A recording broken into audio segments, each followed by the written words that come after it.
Hello there, and welcome to another edition of Energize Your Next Presentation. My name is Glenn Anderson. I'm a professional speaker. I focus on topics like team building and teamwork, collaboration, communication, presentation skills, and team leadership. And today, in this episode of Energize Your Next Presentation, we are going to focus on two mistakes that I think many speakers make when giving a presentation. So let's get right to it. Mistake number one is that you, as the speaker, are not meeting the needs of your audience. Maybe you've just been asked to give a presentation. Maybe you've been assigned to give a presentation by your boss for your team or your department or organization. Maybe you have a choice of topic. Maybe you have no choice of topic. Maybe you know exactly what you have to speak about. Maybe you're volunteering to speak at a conference or at a user group, and so you get to choose your topic. In any case, you need to begin right at the beginning before you start to even develop the content of the presentation by making sure that you're meeting the needs of your audience. One question to ask yourself as you're just getting started thinking about the development of your content is, why are people coming to your presentation? There are all kinds of reasons that people come to presentations. Maybe they just want to learn something. Obviously, this is a way that many people come to presentations because they want to learn something. Maybe they wish to be inspired. They want to be inspired in some way to go back to their job and do it a little better. Maybe they hope to be entertained. I mean, think about it. If you're going to a presentation, and even if you know it's going to be filled with boring, gory data and charts and spreadsheets, and it's not going to be much fun, don't you hope anyway that you're going to be entertained in some way? Maybe the audience comes to your presentation because they have a need, and they hope that you in some way in your presentation will satisfy that need. Maybe they have a desire to meet other people that are interested in the same subject. This could particularly be true if you're speaking at a user group or a conference where people might come together in a particular session because they know other people will be there interested in the same subject.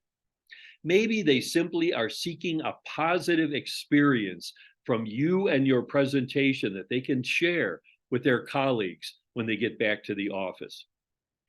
Maybe they're forced to be there by their bosses. Maybe they've been handcuffed to their chairs. Who knows? Maybe they have to be there because it's a team meeting and they have no choice. In any case, as you are just beginning the development process, especially the first 6 points on this chart here, just think through those a little bit. If this is the reason people are coming to your presentation, should you not try to be meeting these needs in some way? Those last two, what can you do for those people? Well, end early. I mean, if they're forced to be there and they're handcuffed to their chairs, they're going to appreciate it if you end early. But besides all of this, I would say that the number one way that you can be assured that you are meeting the needs of your audience with your presentation is by answering this question: what problem are you solving for the audience? And notice the way this says it's a problem you're solving for the audience. Remember, a presentation should not just be about what you want to talk about, something that you think is fun or interesting. You are solving a problem for your audience. I would look at it this way. You're not just giving a presentation. You're not just giving a speech. You are solving a problem for your audience. That's what you are doing. And it happens that a presentation or a speech is the vehicle that you have chosen to help your audience solve their problem. Another way to look at this would be to answer the question, what is the goal of your presentation? What are you trying to accomplish with your presentation? Let me tell you a story. I spent many years when I worked at IBM as the content manager of a number of IBM technical conferences that we held around the world. And so that meant that I was responsible for choosing the speakers and the topics that ended up on the agendas at those conferences. So one day we were at one of those conferences. It was in progress, and I was standing out in the hallway, and it was the break time between the breakout sessions, like you often have at a conference like that. And as I was standing there in the hall, I saw one of my speakers that had just finished their presentation coming down the hall. And as he approached me, I waved him over and I said, "So, how did your presentation go? Was it a success?" And he looked at me and he said, "Well, I got through it." And I thought to myself, that was the goal, that you got through the presentation, that you survived the presentation. That's the way you're measuring success. I don't think that's a very good goal. What is the goal of your presentation? What are you trying to accomplish? Or another way to look at that would be these two questions. So what? Now what? As you are finishing the presentation, so what? Okay, what does the audience know now that I've finished the presentation? What information have I given them? And now what? What do I think the audience should do with this information? In part one of this series on Energize Your Next Presentation, we talked a lot about a strong closing, giving your audience an action plan to take what you've given them and go out and do something positive. So now what? So what? Now what? What's the goal? What do you want to accomplish? But folks, I can't emphasize enough, as you are beginning the development process of your content, having the answer to this question in mind as you go through all of the development. What is the problem you are solving for your audience? If you have a crisp answer, if you have that well ingrained in your mind, the answer to that question, you will for sure give value to your audience. You will meet the needs of your audience. That's mistake number one. Mistake number two is that I think way too often presentations move too quickly. And it's hard for the audience to get value out of the presentation because it is moving so quickly. Why do speakers talk so fast? I think often it's because they're nervous. If you're a nervous speaker, you go up in front of the audience and you just start talking faster and faster. So you need to be able to tamp that down. I think many speakers might be worried about the time. If you're in a time constraint, how much time do I have and what time is it? And am I going to finish on time? Maybe you think that if you slow down, that the audience is going to get bored. I mean, think about it. We live in this era today of information just coming at us so quickly and so fast that we think that perhaps if we slow down a little bit in our presentation, that the audience is going to get bored.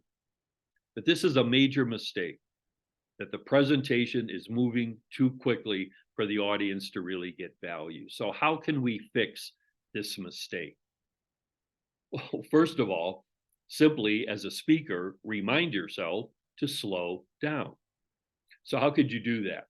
Well, maybe if you're up in front of a room and there's a lectern, for example, or a table, you can put a little piece of paper on the table that just says slow down. And maybe every time you glance over at your notes, you'll see that little message there, and it'll just remind you that you need to slow down. Maybe you can put a friend of yours in the front row or up near the front of the room, and they can hold up a little sign that says slow down. Or maybe they can just sit there and kind of go like this. So whenever you glance over at your friend, you see them kind of going like this, slow down. But figure out a way, if you know that this is one of your problems, to remind yourself to slow down. Take pauses. Pauses are a good thing. Your presentation is all about your voice. You're using your voice. I often say that it's a lot like going to a symphony orchestra concert.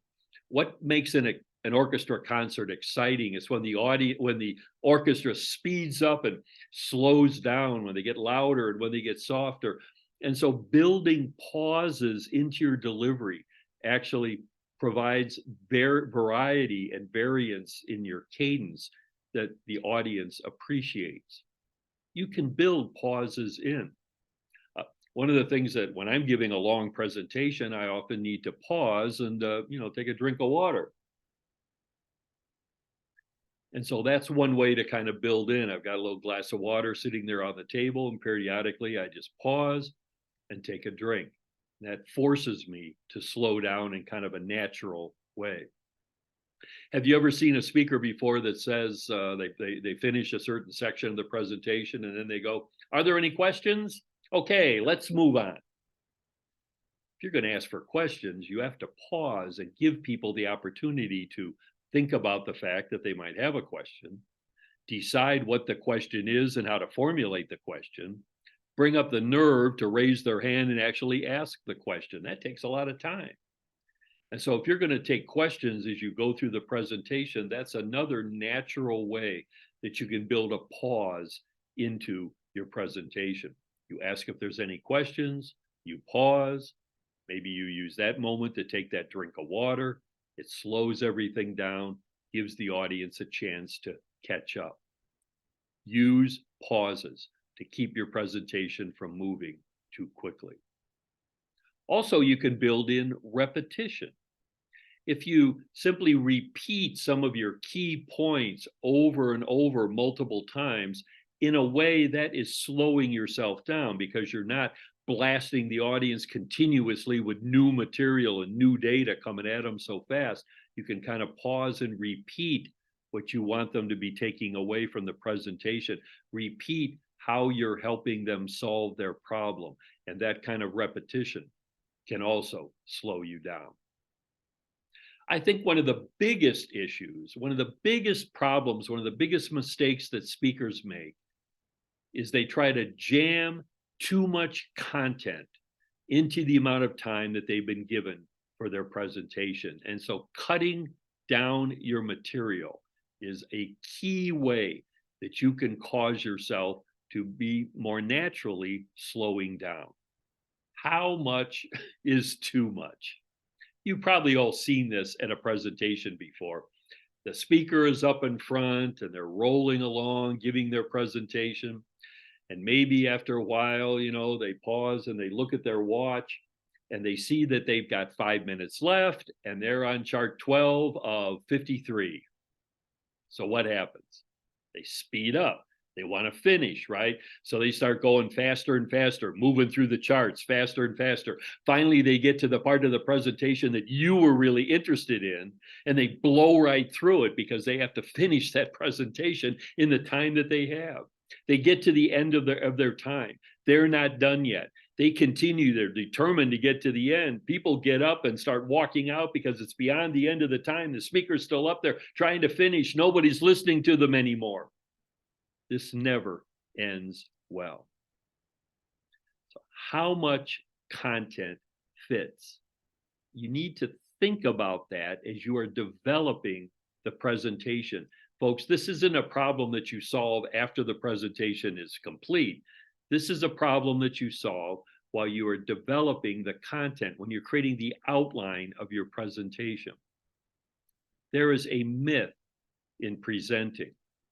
And this myth is that in order for the audience to understand anything, you have to tell them everything. And that is wrong. That is a myth. When in doubt, cut it out. So if you're sitting there working on the outline of your presentation, so you've got the foundational statement, and now you've got 2 or 3 or 4 or 5 points. You're trying to decide what are the key points. You're building this outline of your presentation right at the very beginning as you're starting to develop the content of your presentation. And you're thinking to yourself, I don't know.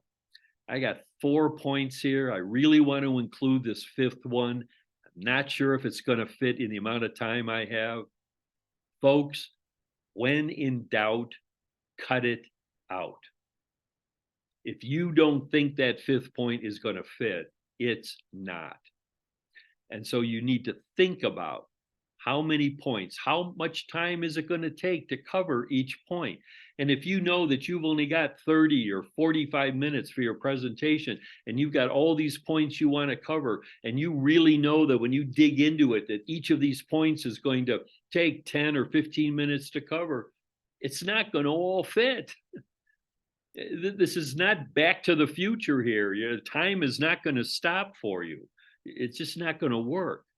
And this is a mistake that people make. And let me tell you, especially if you're not a highly experienced speaker, if you're rather new at speaking, there is nothing worse than starting through your presentation and realizing you've got too much content and it's not going to fit. It starts to play with your head and you're not delivering anything well because all you're worried about is getting to the next point, and trying to finish.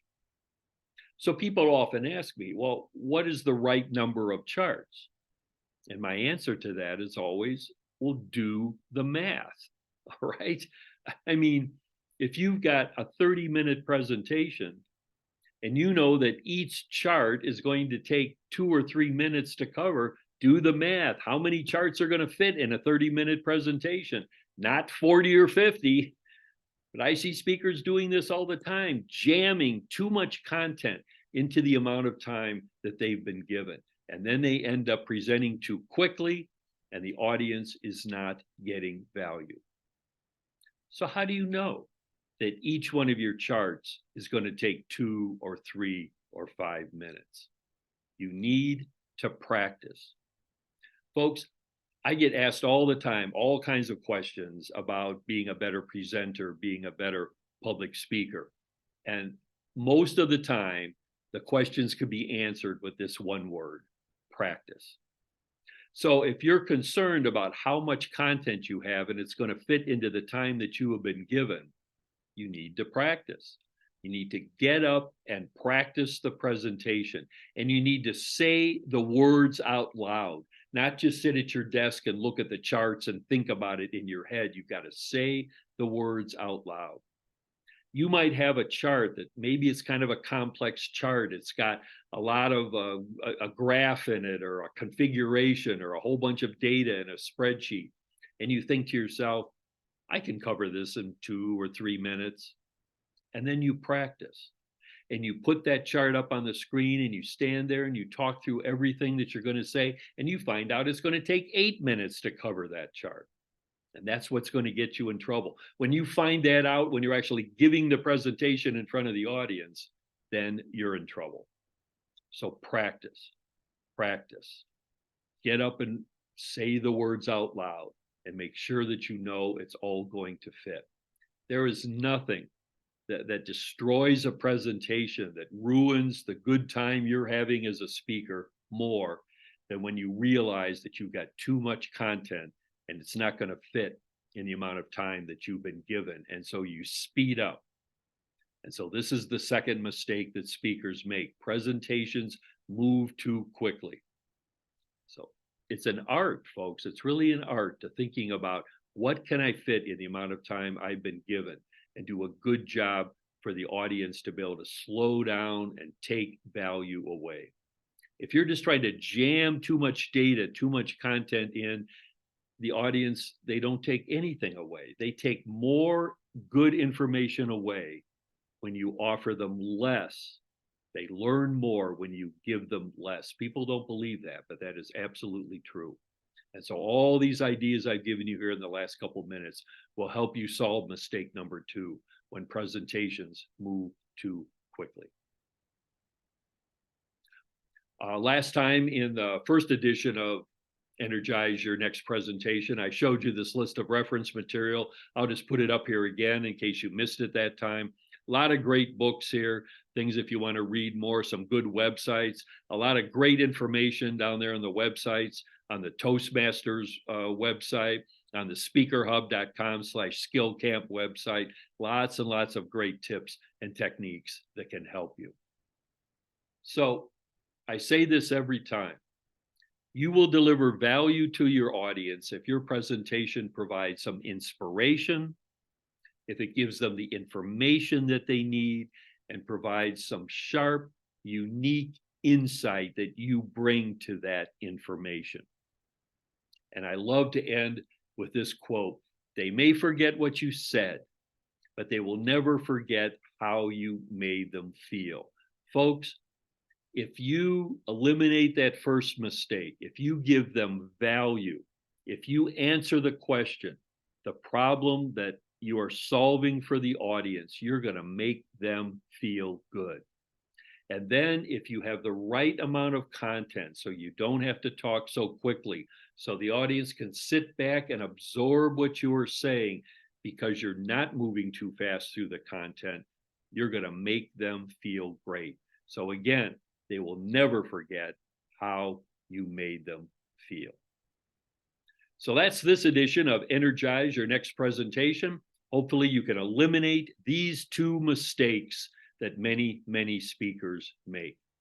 My name is Glenn Anderson. I'm a professional speaker. My content information is down there at the bottom. I'd love to hear from you if you have any thoughts or feedback on what I've shared with you today. And I thank you very much for tuning in and listening.